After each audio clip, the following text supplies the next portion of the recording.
J'ai décidé de changer un peu les choses et de faire une vidéo pour New York parce que j'y ai vécu il y a 6 ans et c'est vrai que j'ai énormément de choses à dire sur la liste de mes villes préférées d'ailleurs. Et je trouvais ça cool de le faire plus en format vidéo où je peux plus expliquer plutôt qu'en format blog.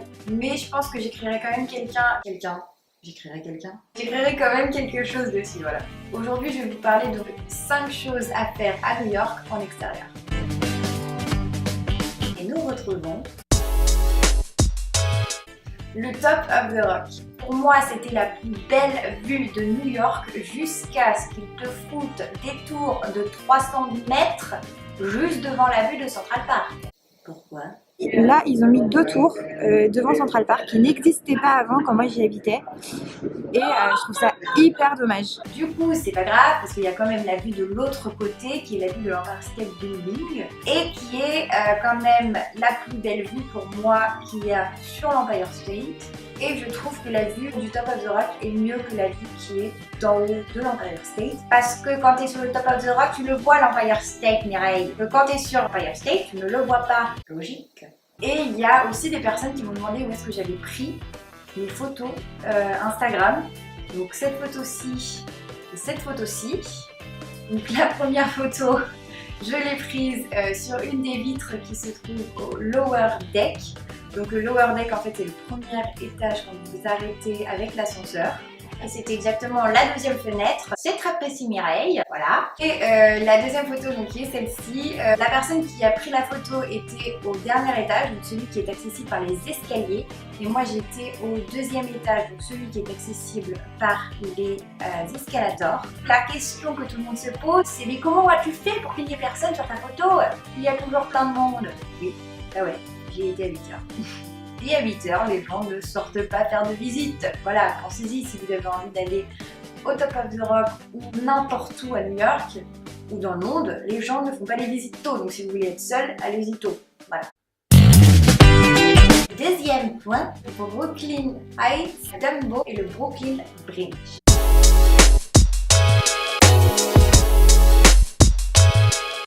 Ce que je vous conseille, c'est de prendre le métro. Prenez donc le micro. De prendre le métro jusqu'à Brooklyn Heights, de faire la promenade qui va vous mener jusqu'à Dumbo. Se balader un peu dans Dumbo et notamment s'arrêter à Washington Street pour prendre cette photo, la photo d'instagrammeuse. Et ensuite de repartir par le Brooklyn Bridge. C'est environ 30-25 minutes de marche. De Brooklyn vers Manhattan, vous atterrirez directement dans Lower East Side, donc c'est là où se trouve Ground Zero et le mémorial du 11 septembre. Mais ceci dit, tout ceci peut aussi se faire à l'inverse, Mireille. Tu peux aussi commencer par Lower East Side, traverser le pont vers Brooklyn, te balader, reprendre le métro et rentrer. C'est juste que c'est plus simple dans ce sens-là. Ensuite, il y a le ferry pour Staten Island. Tu as envie de voir la Statue de la Liberté mais tu n'as pas envie de payer 20 $ pour la voir, et bien tu prends le ferry. Alors, tu t'arrêtes au South Ferry Whitehall Street, au Staten Island Ferry Terminal, qui t'amène directement sur Staten Island. Et l'avantage, c'est que le ferry passe par la Statue de la Liberté et qu'en plus, tu as une vue magnifique sur Manhattan et tu ne payes pas un centime. Petit conseil, si tu prends le ferry, mets-toi arrière droit pour avoir la vue sur la skyline et sur la Statue de la Liberté à droite. Aussi, tout le monde fait l'erreur de monter en haut dans le bateau, il faut rester en bas parce qu'en fait la porte elle est fermée mais vous pouvez l'ouvrir derrière le ferry. Par contre, vous ne pourrez pas sortir dehors depuis Staten Island. Donc faites bien attention, il faut vraiment sortir dehors pour voir la vue depuis Manhattan. Times Square, évidemment. Un classique. Évidemment, pour que ce soit plus impressionnant, allez-y le soir, quand les lumières du ciel sont éteintes et que la nuit est tombée. À Times Square, il ne faut pas être agoraphobe. Je crois que c'est l'endroit de New York où il y a le plus de monde. C'est-à-dire que tout le monde s'est réuni à Times Square. Et il y a 8 millions d'habitants à New York. Ça fait du monde. Petit conseil aussi, tant qu'on parle de Times Square, si vous voulez acheter des tickets moins chers pour Broadway, il y a un endroit sur Times Square qui est exactement à la 47e rue 7e avenue qui s'appelle TKTS. Tickets, qui en fait va vous revendre des places moins chères pour les shows du jour qu'ils n'ont pas encore vendues. Ça veut dire que vous prenez les places qui restent et vous les avez à moins 50%. Donc si vous avez envie de voir un show sur Broadway, que vous ne savez pas vraiment trop quoi voir, mais vous avez envie de vivre l'expérience, c'est un bon moyen de se procurer des billets pour pas cher. Par contre, si vous avez vraiment envie de voir un des spectacles, prenez vos places avant, parce que sinon c'est mort. L'endroit pour les tickets ouvre à 17h, donc soyez hésitants. Central Park.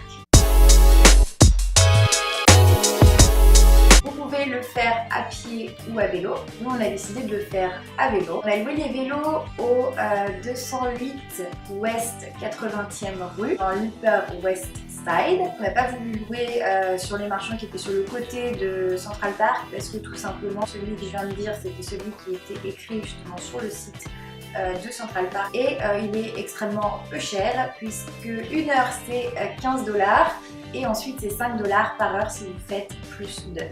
Nous on était partis sur une base d'une heure. Bon, on a très vite compris qu'avec mes petites jambes, une heure, ça allait pas être assez. Comptez bien 2 heures pour faire le tour. À pied, je ne sais pas, je connais au moins la journée, quoi. C'est pas faisable. Ça fait de la trotte, hein, même c'est très grand.